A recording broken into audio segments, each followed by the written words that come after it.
In the heart of Jerusalem, researchers are hunting for the answers to aging and brain decay.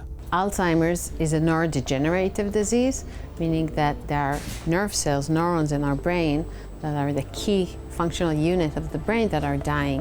When you look at the individual, you have memory loss and cognitive impairment and mood disorders that are slowly kind of taking away the essence of the person in front of you. And it's really devastating to see. And an aging population means there are far more cases. There are estimates saying that 1 out of 3 elderlies in the United States are diagnosed with Alzheimer's at some stage. You look at a textbook on Alzheimer's, it seems like a lot of the mechanism is already figured out. But when you try and translate that to the clinic, it seems like something is missing. But at the Edmund and Lily Safra Center for Brain Sciences, Professor Naomi Habib is finding out exactly what is missing. Our goal is to understand mechanisms of aging-related pathologies, and specifically Alzheimer's disease. We're trying to understand how does, on the most basic cellular molecular level, how does the disease progress from a healthy brain to advanced Alzheimer's disease. And our goal is to find these early triggers of the disease so we can find effective therapeutics against them. We're very interested in looking at cells that are actually aging. We get donations from live brain tissue from surgeries, and we can grow this brain tissue of a human in our incubators as well. So we have the chance not only to look at cells, but to look at actual human cells at different ages from different patients. And then we have the same advantage here, we can manipulate those cells.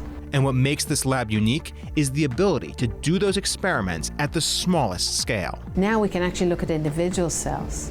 And then later in the computational analysis, we can figure out who these cells are and build maps of the whole brain. So how is this done?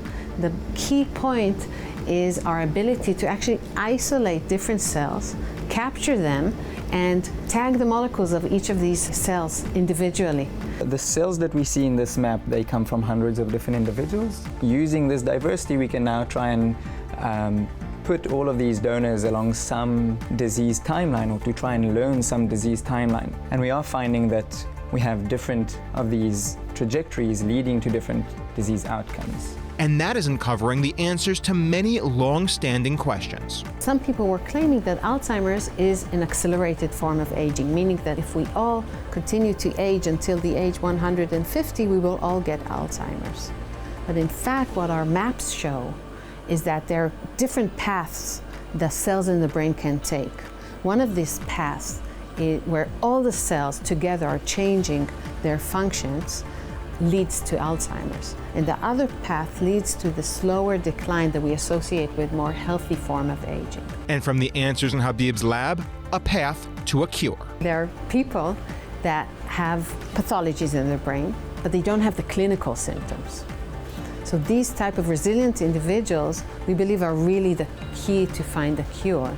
So we're measuring the brains of specifically these individuals, comparing them to people who have Alzheimer's, and trying to find what are the natural mechanisms of resilience. And from there, a possible cure for millions.